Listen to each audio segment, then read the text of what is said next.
Você está no podcast Academia do Agro, dedicado à competitividade do agronegócio brasileiro, com abordagem de temas que fazem parte do seu cotidiano, trazendo dicas e sugestões para o seu trabalho. Vamos juntos!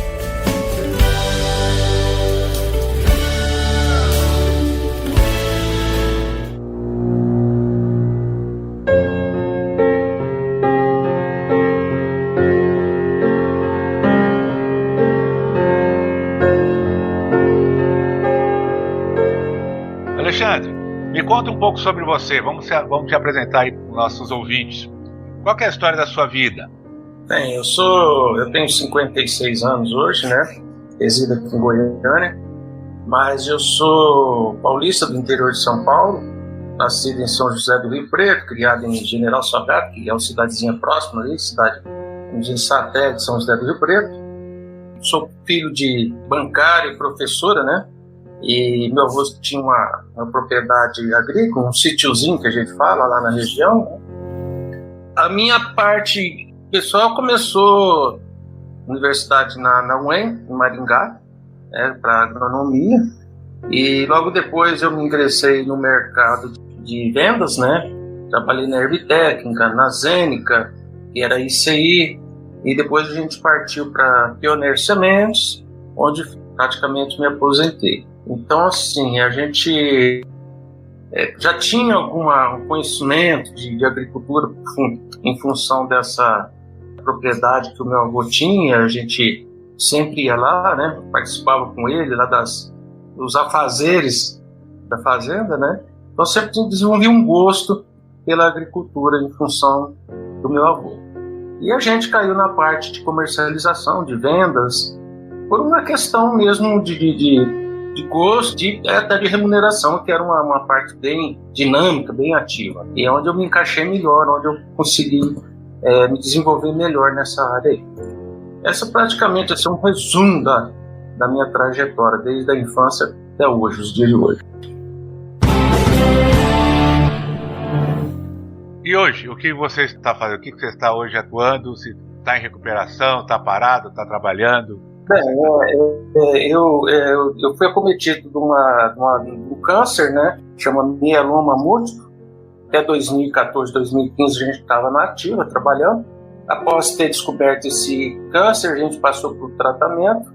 Por ser uma doença muito pesada, muito forte, né? Eu tive que abdicar ao trabalho, né? Porque o nosso trabalho de campo é um trabalho muito pesado, a gente tem que se dedicar bastante, não tem hora para comer, não tem hora para beber, né? Não tem hora para sair, não tem hora para chegar, muito sol, né? Muito suor.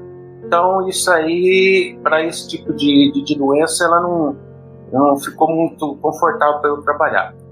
Então eu tive que me aposentar, sair do mercado, andei fazendo alguns trabalhos aí de vendas por telefone e tal, atendimento, mas também gera um pouco de estresse pelo fato de estar fazendo alguns tratamentos, dia sim, dia não, um horário, ficou muito pesado. Então hoje praticamente eu estou aposentado mesmo, quietinho em casa, né?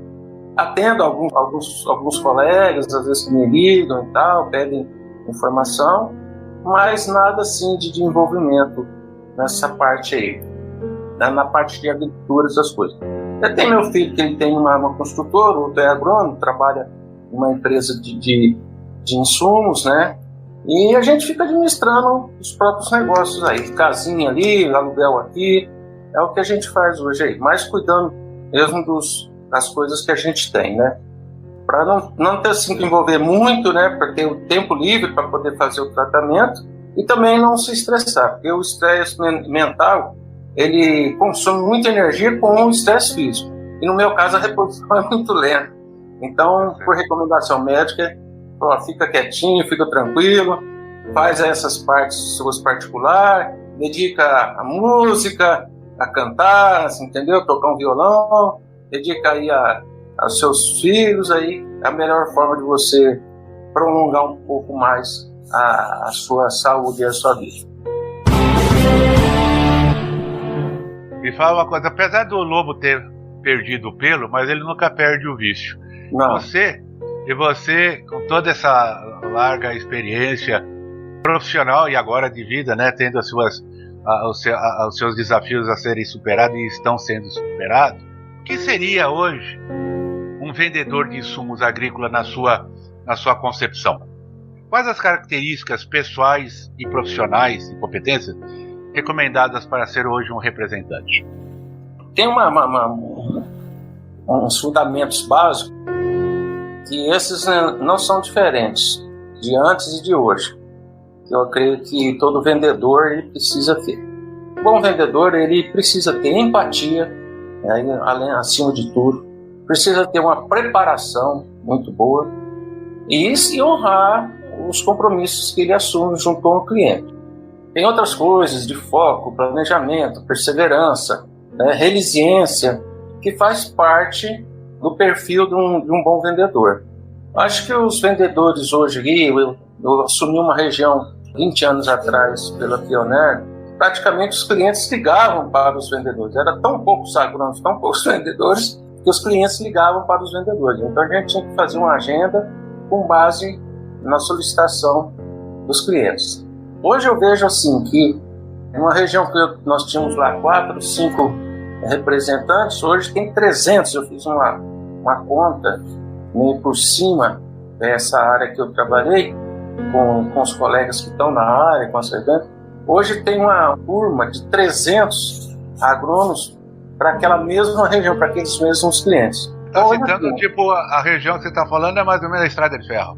A Estrada de Ferro ali, Silvânia, Vianópolis, Arizona. Só nessa região, 300 vendedores? 300 agrônomos, vendedores de revenda, ou autônomos, ou vendedores diretos, que estão atuando naquela região lá. Então, veja bem, hoje não é qualquer vendedor que consegue acessar os clientes. Não é questão simples, né? Você chega na fazenda lá, se chegar 10 vendedores lá, o cara não trabalha, né? Não consegue atender todo mundo e consegue desenvolver o trabalho. Então hoje as porteiras são fechadas, você só faz acesso com agendamento, né, por telefone, com o cliente, para atender isso se ele tiver algum interesse. Coisa que não acontecia no passado. E é uma questão razoável, simples. Então hoje eu acho que o vendedor ele tem que estar muito mais bem preparado, porque você não pode fazer uma visita para o produtor, né? Isso aí não existe. Eu vim aqui te visitar, né? Saber como é que você está. Isso aí não existe. Você chegar numa fazenda e falar para o cara, vim aqui te visitar, saber como é que você está, o cara não te fala, mas na cabeça dele tá, porra, eu estou aqui trabalhando, o cara vem aqui para me incomodar. Então, isso a gente já ouviu muitas vezes, né?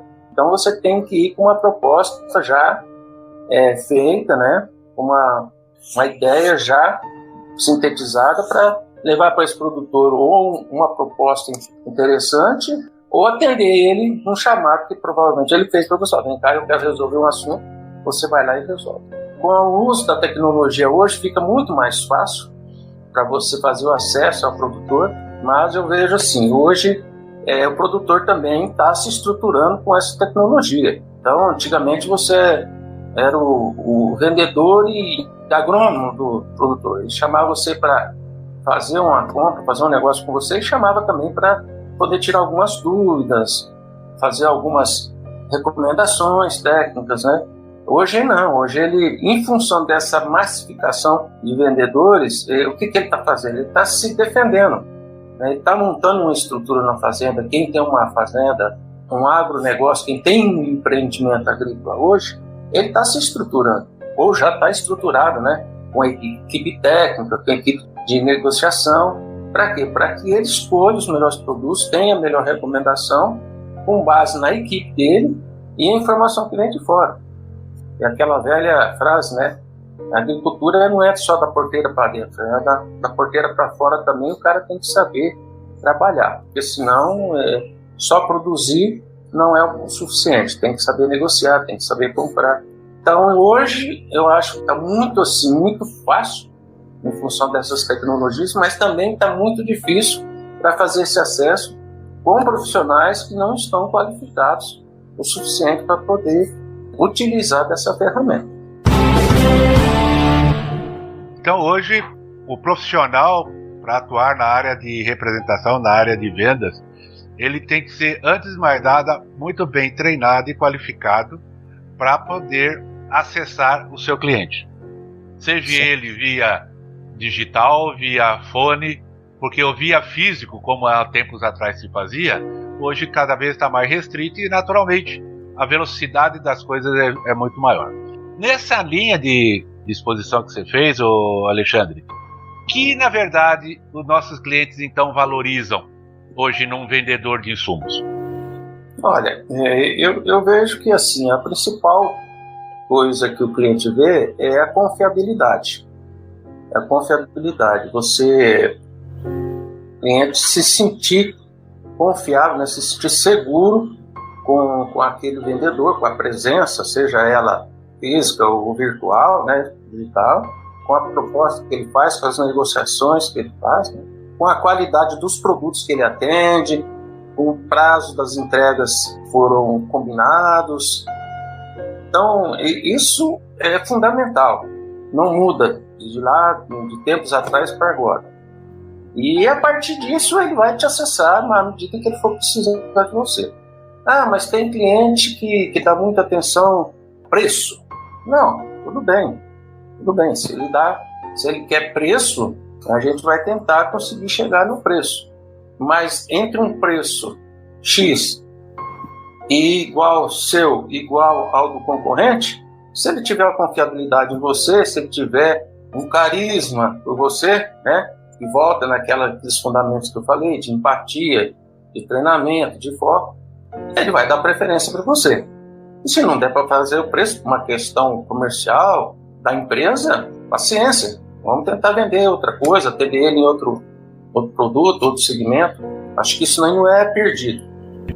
Tem que saber onde que a gente está, quais os produtos que a gente está vendendo, né? Se esses produtos realmente estão de acordo com aquela região, se precisa ser feito um trabalho diferenciado. Tudo isso você vai planejar, vai pesquisar, vai avaliar para poder ter uma eficiência, né? Uma competitividade maior. Alexandre, você trabalhou muitos anos com semente, né? Sim. Praticamente semente. Como é que você teria como diferenciar, porque nós falamos até agora de vendedor de insumos agrícolas, mas a forma de atuação de um vendedor de sementes, soja, milho, sorgo, sementes, o ser vivo, em relação a outros insumos, como agroquímicos, por exemplo, tem uma forma de conduta, postura do vendedor, do profissional, em relação ao tipo de produto? Eu acho que tem pouca diferença, viu, Valdir? Eu acho que tem pouca diferença. Eu trabalhei com químicos e trabalhei com sementes. E eu acho que tem pouca diferença. Pouca diferença. Aliás, químico, você veja bem, você tem um portfólio maior do que sementes. Quando você tem químico aí, você tem fungicida, inseticida, herbicida e outras coisas mais. Quando você tem semente, você só tem semente. Ou de milho, ou de soja, ou de sorgo. No meu caso, a gente começou só com semente de milho. Então tínhamos que vender só aquele produto. Você só tem aquilo para vender, você não tem outra coisa para vender. Se você não vender semente para aquele produtor, você não vendeu nada. Enquanto que o químico, você chega lá, vem vender fungicida, eu quero vender... Não, eu quero herbicida, inseticida, quer dizer, você tem que ter um portfólio muito maior. Isso pode até atrapalhar. A pessoa fica perdida e não sabe o que vender. Por isso que eu falo que a gente tem que ter um planejamento, tem que ter uma avaliação junto com o cliente para chegar lá e fazer uma proposta. Vim aqui para a gente fazer isso aqui. Pode ser que aquilo ali não atenda na hora, né? Já muda o jogo. Ah, mas isso aí eu não quero, eu quero outra coisa. Ó, beleza, tem que estar preparado para isso aí.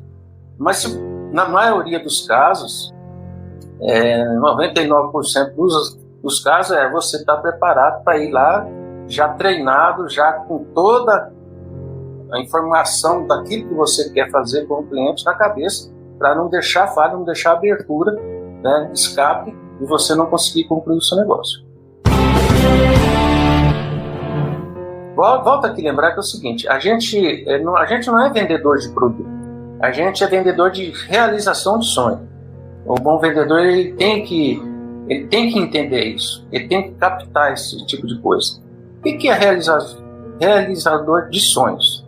Veja bem, muitas vezes se você vai lá vender produto e fala assim, pô, mas esse produto seu é 10 vezes mais caro que o... Como é que você vende um produto mais caro que o outro? Ele tem que oferecer alguma coisa diferenciada, mas muito bem diferenciada. Então, o vendedor de sonhos, de realização de sonhos, é que você sabe que uma pessoa ali está querendo chegar numa produtividade muito alta, ele está querendo uma lavoura mais bonita do que o vizinho. Você sabe que nesse mercado há muita vaidade entre vizinhos, entre colegas, entre parentes. E acho que o bom vendedor, quando ele consegue captar essas vaidades, quando ele consegue captar esse sonho do vendedor, do agricultor, por isso que a gente tem que ouvir mais do que falar, né? É que você consegue fazer uma boa venda. Mas aí você vai lá para vender uma semente de milho ou um defensivo, né? Você chega lá e vocês começam a escutar o cara e tal, e aí, de repente, quando você escuta muito, ouve, né? Principalmente se o cara gosta de andar com você ou consegue contar alguma coisa. Cara, o cara tá com um problema aqui na área dele aqui, que ele acabou de mencionar. A área dele fica suja todo no finalzinho e tal, de uma área aqui. Ele começa de um lado e termina no outro. Coisa que eu já fiz isso aí, né? Aí essa área nunca fica boa e fica de frente com um agrônomo aqui, um vizinho que é agrônomo lá de firma de planejamento, me enche o saco. Mas, cara, por que a gente não faz o contrário? Vamos mudar de lá para cá, porque eu acho que, na verdade, você está começando da sede para o fundo, vamos começar do fundo para a sede. Ou meio a meio. Ah, mas não tinha parado para pensar nisso. Não, ué. E a gente consegue resolver com esse aquele produto. Então, assim, você vende uma solução para o cara que ele não era assunto do negócio. E, de repente, passou a ser um assunto importante para ele. Por quê? Porque ele resolve uma coisa que incomoda ele. Então, eu acho que isso aí realmente... Aí, o que você agrega isso? Você agrega confiança, segurança, carisma desse produtor. É onde você consegue conquistar esses produtores. Muita gente não entende. Fala, mas o que o cara faz para vender daquele jeito lá? Então, aí você ouve. Você passa a ouvir os caras. Então, você não chega na revenda e começa com uma metralhadora. Que eu tenho isso aqui é bom, isso aqui. Tal, fulano planta, ciclano rola, usa lá em Rio Verde, usa lá no céu. Então, o cara às vezes não está interessado em ouvir esse tipo de coisa, né?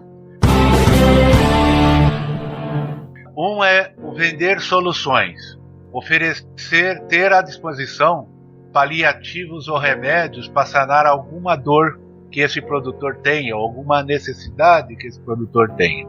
Vender soluções. Ao mesmo tempo, um pouquinho no início da explanação, que eu fiz aquela pergunta sobre diferenciação de vendedor de semente, vendedor de defensivos, você também citou bastante que a princípio não há uma diferença maior. Mas você reforçou também bastante a questão do profissional estar qualificado. Eu estou resgatando esses dois pontos porque no meu tempo, no seu tempo também de vendas, o meu inclusive atualmente, na hora de você vender um produto como a semente, você não necessariamente tinha só um único produto para vender, mas você tinha necessidade de conviver com aquele produtor, com aquele agricultor, até uma safra antes, para poder entender que produto que ele ia precisar, produto mais adequado para a cultura dele, fosse milho, fosse soja, fosse sorgo, etc. E você obter os resultados que ele estava tendo para você melhor posicionar o seu produto. Nesse primeiro contato que você fazia, normalmente era um lado a lado, era uma faixa, você conquistava o direito de já estar dentro da propriedade dele. A partir desse momento, esse cliente, você tinha que entender o sistema de plantio dele, onde você conquistava muito desses produtores, às vezes com uma indicação, um aconselhamento numa qualidade de plantio, numa velocidade de plantio, numa densidade. E quando essa lavoura se implantava, você era consultado por ele qual que era a melhor adubação que ele poderia usar, a fertilização que ele poderia usar, a análise de solo que chegava para ti para você poder analisar. Logo em seguida era o pós-emergente que tinha que ser usado, era o inseticida, era a lagarta, e depois vinham as doenças. Logo em seguida o cara não tinha para onde vender, quem que você podia... Ou seja, a venda de semente é uma venda que você tinha um contato intrínseco, constante, direto, periódico com o seu cliente. A venda de defensivo poderia ser igual? Poderia, mas não é. Não era, porque você tinha produtos com resultados pontuais. Você vendia um pré-emergente e um pós-emergente, tá lá. Funcionou, não funcionou, o cara vai reclamar contigo E passou. Ah, não, mas ele vai vender o inseticida. Ah, ele vai vender o fungicida. Sim, se ele tiver o melhor fungicida, o melhor inseticida, e que normalmente não é bem isso. Todas as empresas têm seus carros-chefe, né? Têm os seus produtos de maior ou menor acessibilidade. Eu estou falando esse intervenção nesse sentido. Eu sempre percebi no vendedor de semente um vendedor mais, vamos falar, completo, a necessidade de estar mais preparado com o conhecimento da cultura como um todo do que às vezes com um produto pontual. Como um vendedor de fertilizantes também. Ele pode ser muito bom numa análise de solo, na recomendação, na orientação da calagem, na orientação da adubação, da fertilização, mas não é tão bom na proteção do tratos culturais, na proteção de doenças, na proteção de insetos, etc, etc, etc. Né? É um complemento ao que você estava falando. Valdir, eu vou complementar mais ainda para você, porque, como eu disse, a minha trajetória profissional, ela começou como vendedor de defensivos, né? Uma das coisas muito importantes que aconteceu na minha vida foi um treinamento profissional que eu tive no início da minha profissão. Eu passei por um treinamento profissional muito extensivo. Então isso aí me deu condições de desenvolver um ponto na área de defensivo como na área de sementes. Isso contribuiu bastante. O que você está falando é verdade. Nós temos que pontuar duas coisas a princípio. No caso das sementes, a gente sempre trabalhou com comissão muito boa. Isso, ninguém trabalha de graça, né? Ninguém faz nada por pouca coisa. Isso ajuda demais você projetar toda a sua energia em cima daquilo que você está fazendo. Na questão do insumo, geralmente a pessoa é assalariada e tem o custo dele pago pela despesa, né? E rodagem, essas coisas pagas pela empresa. Então, é isso que às vezes o vendedor de insumo ele não consegue enxergar. Se você tem o seu salário e você tem as suas despesas pagas pela empresa, você tem que gastar a mesma energia. Você vai gastar a mesma energia. Mas não adianta se eu trabalhar mais ou trabalhar menos, vai cair no final do mês, cai só aquilo lá. Mas beleza, se o vendedor pensar desse jeito, ele não sai da estaca zero. Ele não sai da estaca zero. E esse pensamento, quando você tem comissão em qualquer empresa, seja ela de insumo ou seja ela de semente, já é diferente. Olha, se eu trabalhar mais, eu ganho mais. Mas aí é que está o diferencial. Na questão dos insumos defensivos, é o que você falou. Eu chegava a fazer assim, quase o dobro, triplo, de lado a lado, de ensaios, com produtos defensivos agrícolas nas fazendas dos clientes. Fazia 2, 3, 4, 5, 6, 7, 8. É o que você falou, é pontual? É pontual. Só que se você tem 1 ou 2 resultados, que a maioria dos vendedores de defensivo faz, se ele perder os 3 resultados, ele não tem nenhum argumento. Se ele tiver 10, 15, com certeza ele salva metade, se for bem feito, bem conduzido. E aí ele tem argumento. E são 10, 15 clientes que ele visitou. E ele não pode deixar de visitar. O salário dele vai cair no final do mês, mas ele tem despesa paga. Então, quando eu era vendedor de defensivo, o meu custo de manutenção era muito alto. Então, vamos, você gasta, mas roda bastante mesmo, ué. Tem que rodar todo dia você tem que sair de casa e tem que estar e tal. Tá? E é outra coisa, quando você fala defensivo e quando você fala fertilizante, é muito movimento, é muito produto que você tem que estar vendendo assim. Geralmente você sente lá, o cara está ligando e comprando, mas você não pode deixar de fazer aquele planejamento que eu falei, você entendeu? Selecionar aqueles agricultores que você quer trabalhar e focar em cima deles. Se a pessoa ligar para te atender, eu quero comprar 2.000 litros de defensivo, tudo bem, vamos fazer o pedido dele, vamos entender. Você quer vender 500 litros para aquele cara que planta 10 mil hectares. Então o foco seu é aquele cara de 10 mil hectares, não é aquele cara de 2 mil. Então isso aí tem que ser visto. E a maioria dos insumos não, o cara ligou, faz o pedido, ele vendeu a cota dele, está feito o negócio no final do mês. Vendeu o fertilizante, vendeu as 30 toneladas, 60, 200 toneladas, bateu a meta. Então isso é muito, muito relativo. E a maioria dos vendedores que enxerga por esse lado aí de manter a presença, seja ele vendedor de insumo, seja ele... Isso, eu estou falando, com experiência própria e com alguns distribuidores que eu consegui formar. Eu tive... a gente nunca consegue fazer tudo sozinho. Outra coisa muito importante, não é? Eu não sou o herói, a gente tem os companheiros para esse heroísmo. Então, graças a Deus, eu tenho bons parceiros, tive bom parceiro. E eles todos foram treinados com essa filosofia. Olha, nós temos que manter presença em cima do cara. Mais cedo ou mais tarde, esse cara vai abrir a porta para a gente, vai dar uma chance de confiança e nós vamos conseguir vender para ele, se não for 100%, pelo menos uma boa parcela das negociações. E no distribuidor tinha defensivo, tinha sementes, tinha insumos, tinha fertilizantes. Então eu posso dizer com toda segurança que quando o pessoal compra essa ideia, o vendedor de insumos, de sementes, do defensivo, ele consegue ter um resultado, um retorno muito maior, viu, Valdir?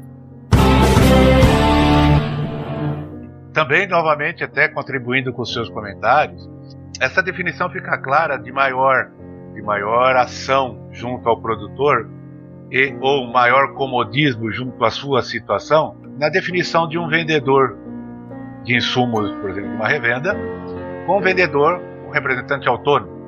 Porque o autônomo tem que capinar todo dia o seu sustento e se subsidiar em todos os sentidos. Enquanto, às vezes, um vendedor de uma revenda, ele já teria o suporte que pode levar eventualmente ao comodismo. Atingiu suas metas, está feito o seu trabalho. Minhas contas estão pagas, recebi o meu, está tudo em ordem. Mas isso não é bem também o papel de um autônomo. Por isso que às vezes não existe esse diferencial, que são os grandes empreendedores. O representante comercial, eu acho que ele tem uma diferença grande em relação ao simples vendedor por conta disso. Ele sai do comodismo, ele deixa de... Como é que nós falava? Ele tem uma tendência mais a pardal do que a ir para o campo, né? E fazer o trabalho. Dentro da sua trajetória profissional, qual parte, ou que momento, que situação foram mais significativas para ti? Foram mais marcantes da sua trajetória?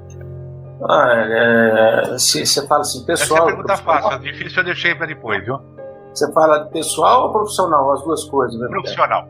Você pode ficar à vontade, pode fazer dois paralelos, não tem problema. A profissional é quando você sai lá do interior da cidade, que a gente tem muitos amigos também que passaram por essa fase, né? Sai lá do interior matuto, né? Estuda o mato, passa a fazer uma faculdade, uma universidade, né? Aquilo ali muda completamente, né? A sua vida, a sua visão. Então, o primeiro impacto, né? Sair lá do interior e partir para uma faculdade, uma universidade, né? Tem gente de tudo quanto é lugar. Lá em Maringá tinha gente de outros países também estudando lá. Então, assim, é uma diversificação, uma pluralidade muito grande. Isso aí mexe com você, obviamente. Mexe com todo mundo. E depois, logo que eu terminei a faculdade, né? Fiz boas amizades lá também. E aquilo que eu falei para você, eu trabalhei abri uma firma de planejamento na minha cidade, comecei a trabalhar lá, uma questão mais de idealismo, né? Na época estava muito em voga essa questão de firma de planejamento, mas sem nenhuma noção de negócio, essas coisas, não tinha muito noção de negócio, né? E não era uma coisa que estava dando certo. E aí, antes um pouquinho, eu fiz um treinamento na Ebitec, eu trabalhei na Ebitec há alguns meses, numa região ali perto no sul do Paraná, né? Aqui vai uma correção. A região que ele trabalhou não foi sul do Paraná, mas sim sul de São Paulo, na região de Taquarituba. E aí montei essa firma de planejamento e logo em seguida eu já me ingressei na ICI. A ICI era Stauffer do ICI, que aí logo em seguida virou Zero. E é que eu te falei, nesse ingresso dessa empresa aí, eu fiz um treinamento muito pesado. Porque eu passei praticamente um ano fazendo treinamento em todas as áreas, em todos os negócios, em questão de planejamento, de foco, cliente, produto. E é o que eu falo para você, esse treinamento muito qualificado é que me deu um norte. É que me deu um norte e ajudou bastante na minha questão profissional. E aí, em seguida, a gente trabalhou alguns anos ali na região de Rio Verde, logo eu ingressei na Pioneer, e veio de encontro, que é o que você está falando. Você passa de ser de CLT, né, de empregado, a empreendedor, CNPJ. Isso faz muita diferença, com certeza. Faz muita diferença. E é o que tem muita empresa fazendo hoje. Não só multinacional, mas revenda também, passando CNPJ. O cara fala, agora você vai ver o que é como é que é ser empresário. Isso aí ajuda muito o cara a abrir a visão dele e falar, peraí, eu vou ter que mudar meu conceito hoje. Então isso não há crescimento, viu, né, Alexandre? Não há crescimento sem dor, né? Faz parte, né, do crescimento. Nos primeiros momentos aí de Pioneer foi difícil, porque não foi fácil não, né? Trabalhava eu, a esposa, os dois garravam firme aí, eu saía de manhãzinha, menino ficando com empregado e eu e ela, cada um para um lado da estrada, né? Ela era vendedora de plástico, embalagem, plástica, né? Eu saía de manhã e voltava só à noite, né? Então, assim, no começo não é fácil não, para qualquer um. Mas a gente colheu frutos disso aí, graças a Deus, né?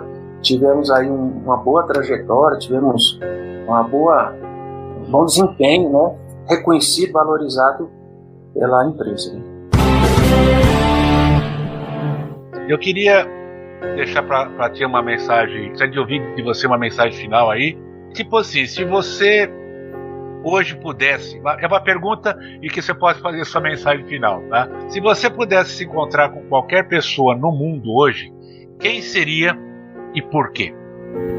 Roger, assim, tem muitas pessoas que eu gostaria de me encontrar para sentar e conversar e perguntar se eu tivesse a oportunidade. Como é essa que nós estamos tendo? Como essa que a gente está tendo, assim, né? Valoriza demais. Né?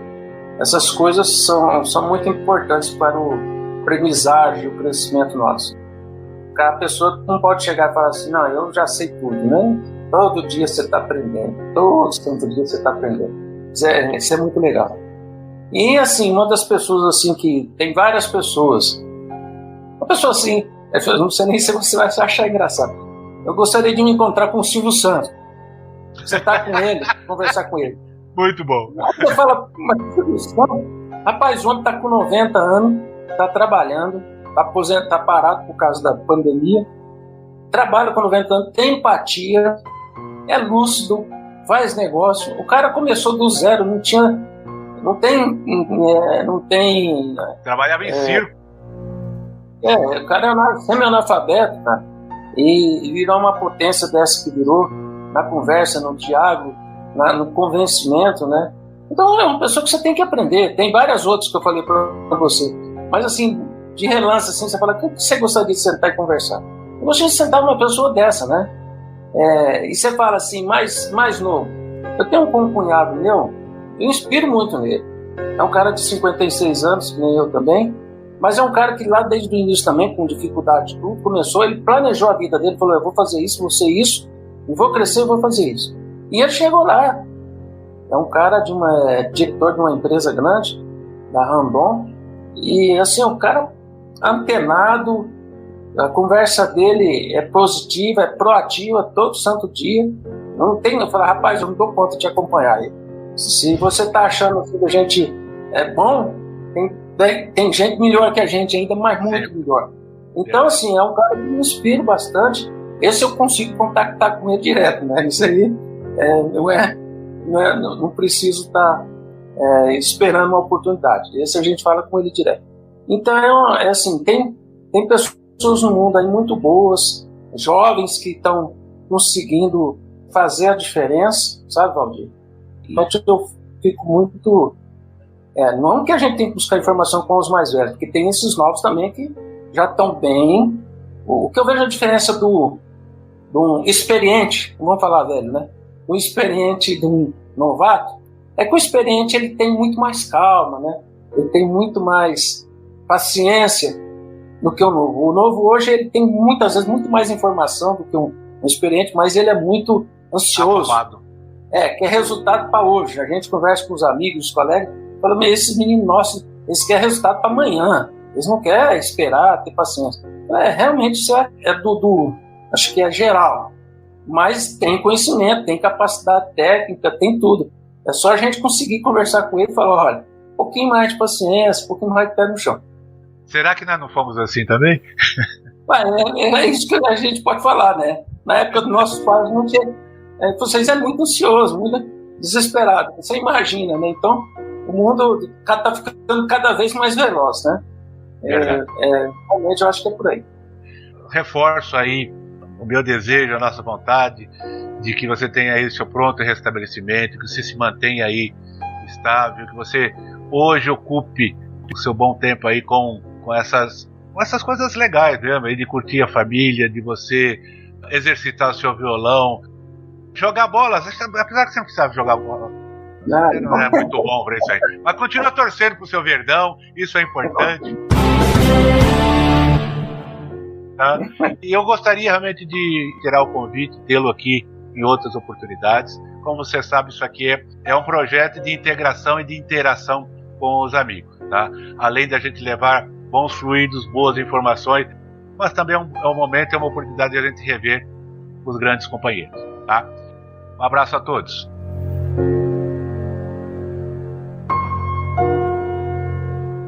Esse podcast faz parte da Rede Agrocast, a primeira e maior rede de podcasts do agro do Brasil. Acesse www.redeagrocast.com.br. Com temas expressivos e dinâmicos, esse intercâmbio semanal visa oferecer um melhor desenvolvimento em suas habilidades profissionais e nas atividades e práticas do seu cotidiano. Somos da Academia do Agro, o podcast para todos aqueles apaixonados pelo agronegócio. Te aguardamos no próximo episódio. Até lá!